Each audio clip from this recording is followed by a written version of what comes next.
Chandra Childers is a postdoctoral fellow for the Institute for Women's Policy Research that works on issues related to women and families to get facts out to anyone who's interested in advocating for women. Her most recent research focused on women in the 13 southern states and the District of Columbia. And the first thing I asked was about the status of Georgia women within those southern states. Georgia overall ranks 4th. So Georgia actually ranks relatively high. Areas where Georgia does particularly well, relatively well, employment and earnings. So women in Georgia have relatively high median overall earnings.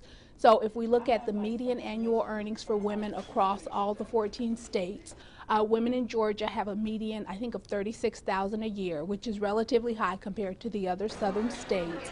So Georgia does well on that measure. However, Georgia also has still a relatively large wage gap. So women in Georgia only earn 82% of the earnings of the annual median earnings of men. So there you can kind of see. If you flip that, then that means that they earn about 20% less? They're earning a little less than 20% less than men. So one of the important things that we found in our report, which I am really excited about, is that wage gap, because quite often we talk about the wage gap and without fully understanding what that means.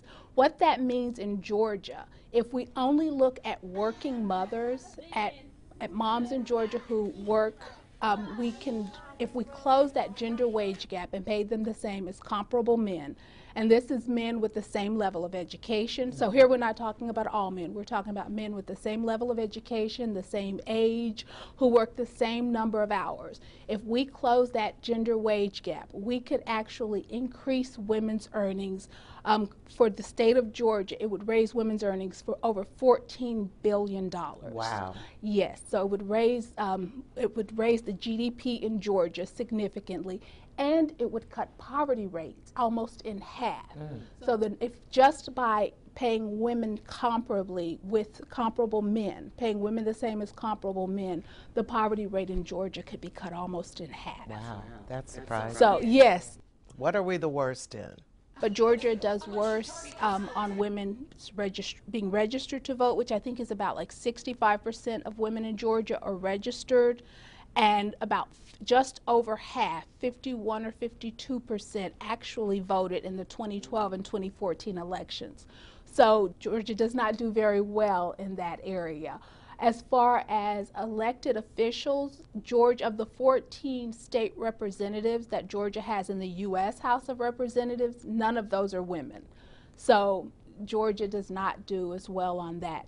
However, when it comes to women's representation in the state House of Representatives, Georgia does not great, but better than relative to the other southern states.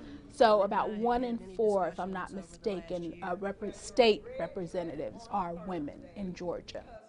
The Institute for Women's Policy Research looked at many more issues, and you can get a link to the full report if you go to our website, WSB-TV.com/community.